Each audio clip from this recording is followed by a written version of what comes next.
Broomsticks, poems y otros placeres ocultos. Cuando mi hermana mayor salía con su escoba a barrer las hojas del amplio patio que prolongaba la casa hasta la carretera, todos los vecinos creían que ella era la más juiciosa de todas las mujeres, y en su imaginación y su asombro ya la veían casada y con hijos y feliz, como quizás ellos no lo eran. Había un árbol inmenso de cachingo en la mitad del patio, donde los más jóvenes pasábamos el tiempo jugando o escondidos. El patio se llenaba de hojas. Una vez el viento del atardecer se regodeaba en su follaje, y ella con su escoba, hecha con las ramas y hierbas más codiciadas de la pradera, cada vez más bella y entregada, barría hasta que en el patio solo se escuchaban los espasmos deliciosos de la escoba en sus manos y el clamor de sus piernas. Todos los que la veían de paso o salían a verla cada atardecer, como si se tratara de un ritual obligado, pensaban que la escoba era el objeto imprescindible que la definía y definiría su futuro. Una escoba útil para una chica hacendosa, una chica útil para una escoba hecha a su propia medida. La escoba era vista por los vecinos solo como objeto que tiene un valor si es útil, y más aún si esa utilidad tiene carácter femenino, la escoba convertida en producto de consumo. Pero aunque la escoba lo era todo para ella, en otro mundo, otros sueños, otras utilidades ajenas y extrañas, la escoba solo era un pretexto para salir al patio a ver a su amado que cada atardecer pasaba por enfrente de la casa, en cámara lenta, torpe y despistado, y como si el tiempo para él se hubiese detenido en la mirada de mi hermana, que una vez él aparecía, agarraba el palo de la escoba como si fuese otra cosa la que apretaba y exprimía, ya sosteniéndolo en una mano o ya metido entre las piernas y agachada, y seguía barriendo como una demente el palo, cada vez más metido y prisionero entre las piernas,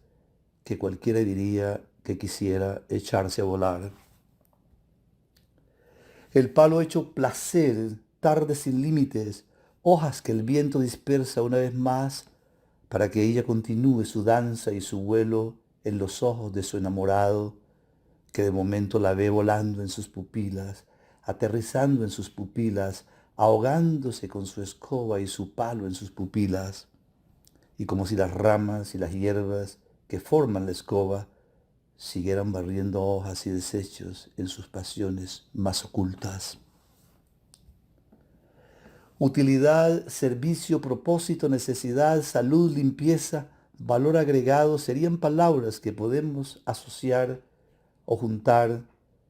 desde que las primeras manos, juntando unas cuantas ramas y hierbas, crearon este objeto maravilloso y sutil que es la escoba, pero una utilidad que se trasciende a sí misma y se transmuta, se cambia, se metamorfosea, hasta que deviene en misterio, placer, deseo íntimo, símbolo de lo desconocido y escondido, señal de lo prohibido, enigma, metáfora del viaje, sustancia de lo oculto, síntesis de la naturaleza y sus delicias, medicina ancestral y regreso a los placeres de la carne y del lenguaje como rito y transfiguración, la escoba como vehículo de transición y encuentro con el silencio y la muerte y el erotismo. Si pensamos un momento en la prehistoria, nuestros antepasados ante lo desconocido y el temor a lo inminente, no solo utilizaban la escoba, tuviese éste la forma que tuviese. No hay que olvidar que la escoba es igualmente prolongación y encuentro con las manos para limpiar sus cuevas y agujeros, sino igualmente como garrote o arma para defenderse de sus enemigos y espantar a los demonios, conjurarlos, barrerlos, hacerlos igualmente mugre y recogerlos y esconderlos bien dentro de la tierra, donde cautivos aprendieran a vivir en paz y a dejar de vivir en paz. Y una vez prisioneros, viene la ceremonia que acompaña lo logrado y los ritos para lograr que la continuidad hecha canto, música, posesión, muerte simulada se mantenga como un arquetipo más allá del tiempo y sus males y resabios. Y después tantas hordas y tribus y pueblos y ciudades en las mismas y con las mismas. Y después los romanos que la asociaron con el nacimiento, la salud y el destino y que la usaban para barrer el umbral de sus viviendas. Así que cuando nacía una criatura, tanto ella como su madre quedaban libres de los malos espíritus. Y después la Edad Media, a la cacería de estos objetos paganos y malsanos, asimilados con brujas y demonios. Y entonces limpieza y placer se transforman en tortura, aullidos, sangre y muerte ante el poder macabro de la Inquisición. Y después los renacentistas, que con un manojo de ramas retiraban del suelo lo que les molestaba.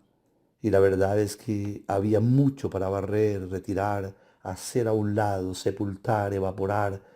para que la casa dejara de entrar la luz después del culto exagerado a las sombras. Y después por aquí en la ciudad donde vivo, Lexington, Kentucky, y mucho antes en tantas ciudades, los Shakers, que la perfeccionaron, la redondearon, la triangularon y la hicieron símbolo de su conexión con un pasado reacio a desaparecer, la segunda venida de Cristo, y que en su rutina diaria le sirvió de sustento para mantener la pureza del alma y las enseñanzas de Cristo. La escoba era todo eso y todo lo que se nos queda entre líneas, en ascuas, en el mundo del misterio y lo desconocido y extraño. Pero no se puede hablar de la escoba si no se habla del palo, sea este todavía el brazo que por mucho tiempo lo sustituye, o agarradera, que a la vez que la transforma, la eterniza y nos pone de pie, con la mirada puesta más allá. Ese mango que hace posible que el ramillete de ramas se junte y se comprima y se redondee o se triangule de diferentes formas y atado se quede ya solo a una rama que perdura y extiende su dominio y con ella la planta que la vio nacer y crecer, aunque hoy en día las mejores sean hechas de material plástico. Y entonces la barrendera o barredora se levanta de sus a medias cuatro patas y sus brazos se convierten en el palo y este a su vez en los brazos, un brazo que empuja y el otro que acompaña e impulsa y se desplaza, como si barrer en el fondo fuera solamente una forma de hinchar las velas, prepararse para echarse a volar. Y entonces la mirada y el deseo ya no son prisioneros de la tierra, de lo que se barre y se desecha y se pierde, sino que se disloca de las manos y se independiza y se pierde en el infinito, mientras las manos agarradas a la escoba continúan el ritual, dándole a las piernas el placer del movimiento, el vaivén, cada vez más pegadas y acaballadas al palo de la escoba que se transmuta y se convierte en deseo, a la vez que en su mismo objeto de encuentro y realización. Quizás sea de ahí que viene esa cosa tan reiterativa y popular de las matronas y las abuelas que solían decir, el muy pendejo se enamora hasta de un palo de escoba con enaguas.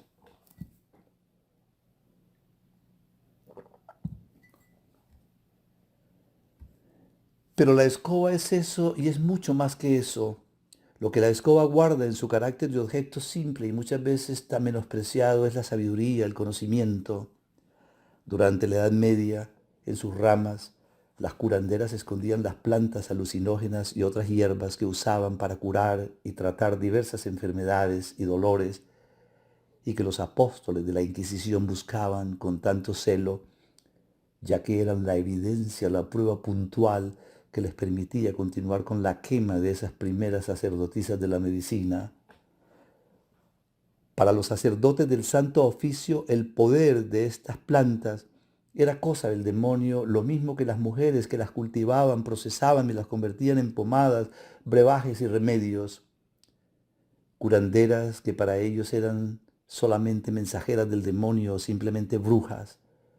pero que a decir verdad eran mujeres que se dedicaban al servicio de los demás, siempre dispuestas a encontrar el remedio adecuado para enfrentar la muerte y los achaques del tiempo, y que con sus mezclas y combinaciones y experimentaciones con todo tipo de plantas nos regalaron la medicina moderna.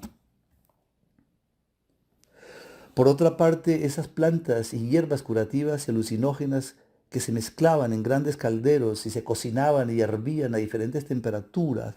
y medidas exactas de tiempo, y que ya convertidas en bebidas, pomadas, lociones y ungüentos, utilizaban para aliviar todo tipo de padecimientos, igualmente se utilizaban para generar, restaurar y aumentar la fuerza vital del placer, la necesidad de sentirse poseído y transgredido en los brazos del amor, lo prohibido, lo perverso, las pasiones más recónditas de la carne. Cuando estas curanderas se dan cuenta que las pomadas y ungüentos no producen reacciones negativas inmediatas como las bebidas, tales como vómitos, diarrea, dolores de cabeza, mareos, desmayos, etcétera, entonces empiezan a utilizar el palo de la escoba como un instrumento que les permite untarse estos ungüentos con más delicadeza y perfección en el cuerpo, pero mucho más aún en las partes más íntimas. El palo, siempre el mejor y más adecuado que se encuentre en el bosque, y ya seco y sin nudos, y bien alisado y terso y suavizado, y vuelto un objeto casi líquido, de tanto barrer, se untaba de ungüentos y mezclas y aceites, y con delicadeza se pasaba por los órganos sexuales de los clientes, o simplemente estos se acaballaban en el palo y se untaban y disfrutaban de tales recetas. El palo que se movía de adelante hacia atrás y viceversa, y que aparte de expandir el ungüento generaba el placer que genera el tacto recurrente y reiterativo, ya que los componentes de dichos ungüentos se absorbían mejor por los tejidos y las membranas, y entonces los pacientes bien acaballados en el palo, al sentir la efectividad rápida de los ungüentos, empezaban a moverse como si sintieran la necesidad de barrer, de tomar impulso y echarse a volar, alucinados y dislocados, transgredidos y proyectados más allá de su condición de seres imperfectos, y dejando por un momento atrás dolores, miseria, frustraciones y desdichas. El palo de la escoba, que se convierte poco a poco en juguete erótico y que quizás posteriormente fue el germen de esta industria tan eficiente y de la cual todos somos de alguna forma sus mensajeros y sus clientes. E indudablemente que las sustancias alucinógenas los transportaban a otros mundos donde los clientes sentían que volaban montados en la escoba, o simplemente lo soñaban o lo imaginaban. Ese mismo palo que mi hermana mayor apretaba, disfrutaba y exprimía entre sus piernas y en sus manos cada atardecer en el patio de la casa, cuando su enamorado pasaba a verla casi escondido en la delicia de sus pasiones más hondas. Ese palo de escoba y esa escoba que se convirtieron para tantas otras hermanas en el símbolo del deseo que encuentra su objeto deseado y lo transforma, lo extrapola, hasta convertirlo en el objeto amado, ya que, como bien expresaba el poeta Mallarmé, las reservas impuestas al placer incitan al placer de vivir sin reservas, y sin importar que el objeto del deseo solo sea una herida cada vez más abierta en el apetito de la mirada. La escoba y el palo entonces poco a poco entran en el imaginario popular, la tradición oral, se hacen arquetipo, metáfora, imagen, símbolo.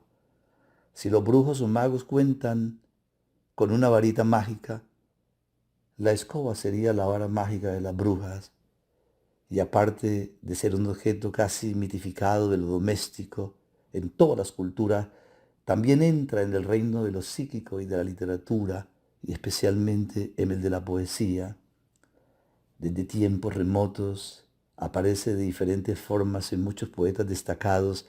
y en algunos poemas que trascienden, como ha trascendido la escoba misma a pesar de la tecnología y el desarrollo científico acelerado. Entre los más conocidos tenemos a John Keats, Emily Dickinson, Julio Herrera Racine, Deborah Díguez, C.K. Williams, Robert Harrit, Robert Louis Stevenson, Giacomo Leopardi, Pablo Neruda, Jaime Sabines, Charles Simic, María de Beldrich, Francisco Acuña, Leopoldo Marechal, Rosario Castellanos, Eduardo Galeano, Whit Whitman, entre muchos otros.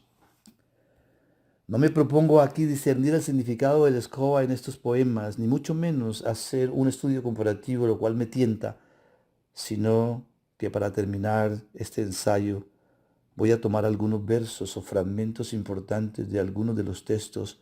y voy a intentar construir un texto en Spanglish. En algunos de los poemas la escoba solamente se menciona, pero no es el tema principal. En otros es el tema principal y además todo lo que ella evoca crea un trasfondo que hace más intenso el transcurrir del ritmo del poema y multiplica su universo simbólico. Oh, the broom, the yellow broom, the ancient poets sang it, and dear, it is on summer days, para tirarse y descansar junto a ella. And you, slow growing broom, que adorna este paisaje desnudo, with fragrant thickets, también pronto serás alimento to the cruel power subterranean fire. Enrolled by the best wine you can afford and a dozen stiff brooms, have a few swallows that throw the furniture por la ventana y empieza a barrer, sweep until the walls are bare of pain, and at your feet sweep hasta que el mismo piso desaparezca. La bruja vuela, ay, aunque el corazón le duela. Me gusta la escoba en la soledad de mis manos. A broom is a tree en los jardines de los pobres. Y tu abuela al cabo que barre la suciedad del siglo XIX y la esconde en el siglo XX,